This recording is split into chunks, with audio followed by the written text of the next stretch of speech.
So I just wanted to show how I make my tire shelves. Now, I already know my measurements ahead of time for my tire, but I'm going to show you a way that you can figure out what the measurements are for any tires. I start with cedar fencing. I get mine from Home Depot. Mine have like a rounded edge on it, so I do take that off. A lot of people have access to like cedar pickets with a little cut at the top with a flat edge, and that would make this job a little easier. But first things first is I'm going to break these down into 2-inch wide sections. These are about 5/8 inch thick, just under a half an inch, and we'll start there in a minute.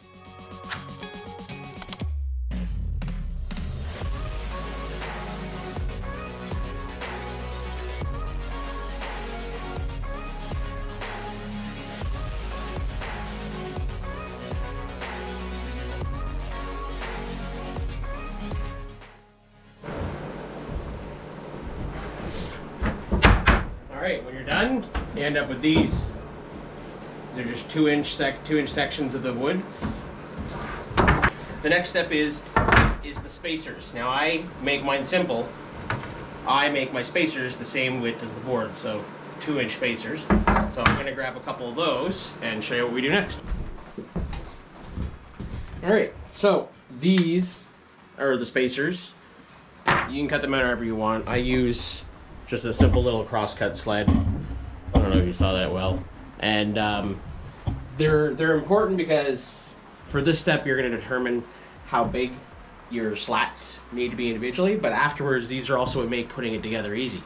I think that's most people's question, is how do you put it together?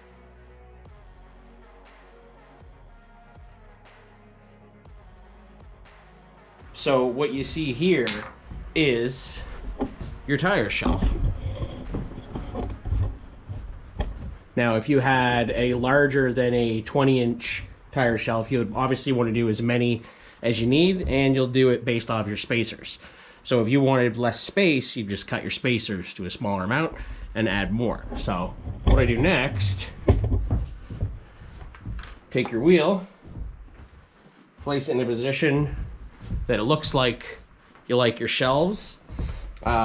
Sometimes I'll go lower like this, and this top gap right here, I'll actually put a little spacer in there so that you can mount from behind on the wall. But for this, I'll put it like that. Just take a pencil, something like that, and make a mark where it is on the tire.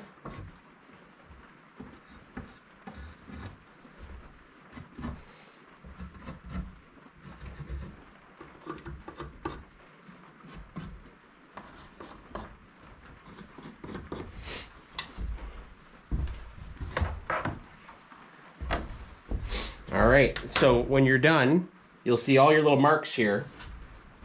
And what you got to figure out is how far in on your tire you want it to be. So I choose a tire that has 2-inch space here also. So I'd like it to go in about here. So let's say about 1 inch, so 3/4 of an inch. So you take your measuring tape, or you can kind of eye this one, and you're going for about 3/4 of an inch. You just need enough so that the screw can grab it, and it's significant enough that it'll hold it on both sides.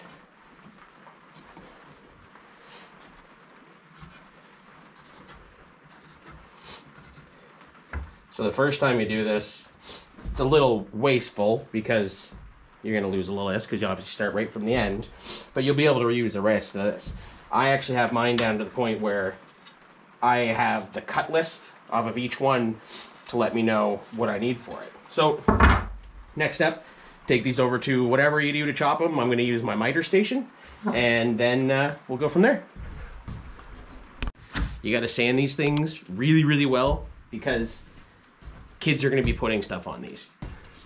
Got very rough edges, and if you're going to stain them, I stain all of mine. The stain looks terrible on the unsanded sides.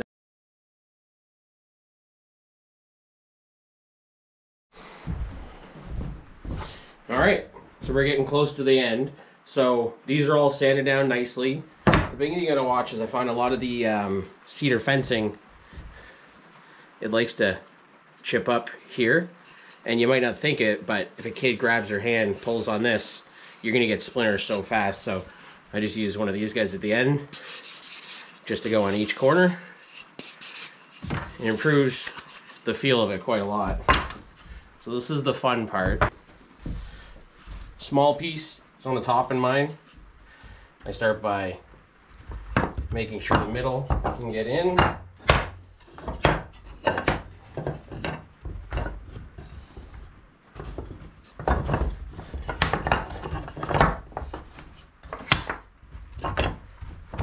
Got the middle pieces in there.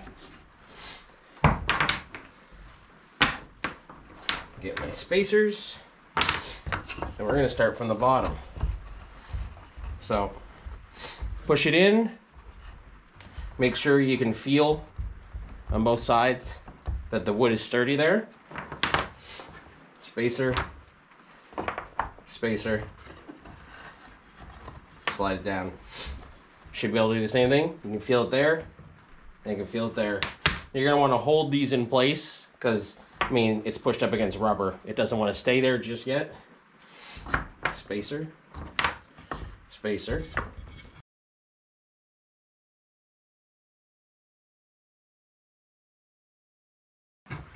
Spacer. Nice and tight. So I'm going to be turning this thing on its side here now because what works well for me is how well these end up fitting in. So you can be more relaxed if you want to.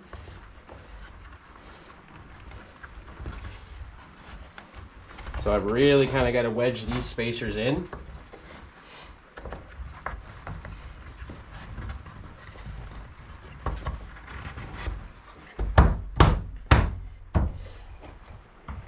And on the top one.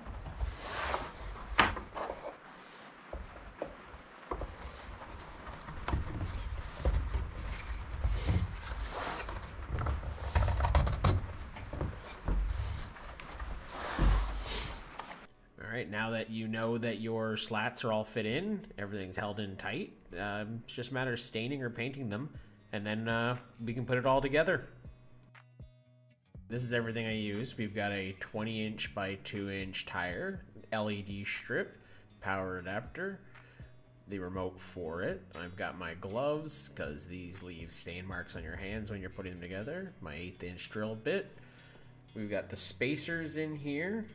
And we use these screws, the specific ones I get from Kent's. All right, let's put it together. So off screen, I test the LED strip, make sure it works. Using my X-Acto blade to push through the rubber. Be careful there because it is quite sharp. I get it through just enough to fit the end in there. Press in the LEDs to the inside of the tire. They're not going to stick in there, but they will stay.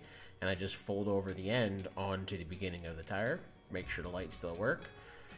I use gloves here because the stain's still pretty fresh on this for this video. Usually I let them dry a lot longer, and you're pressing in pretty hard on there. 1/8-inch drill bit. You got to make sure you're in the center of these things. Make sure everything is in the right place. I get rid of all the sawdust off those too. Otherwise it just gets stuck underneath these screw heads. Definitely don't screw these in too hard. They just kind of hold everything in place. Repeat the process. Alright, once everything's all in there, you'll see you can pop all the spacers out and it'll hold itself together nice. Test her, make sure she's good. So I'm just using a standard picture hanger here because in the back of the slat, the little rubber lip there can slide right over it super easy. Make sure it's nice and level. Alright, now that it's level, let's put some Hot Wheels on there. You'll know if you got it straight because the cars won't roll back and forth.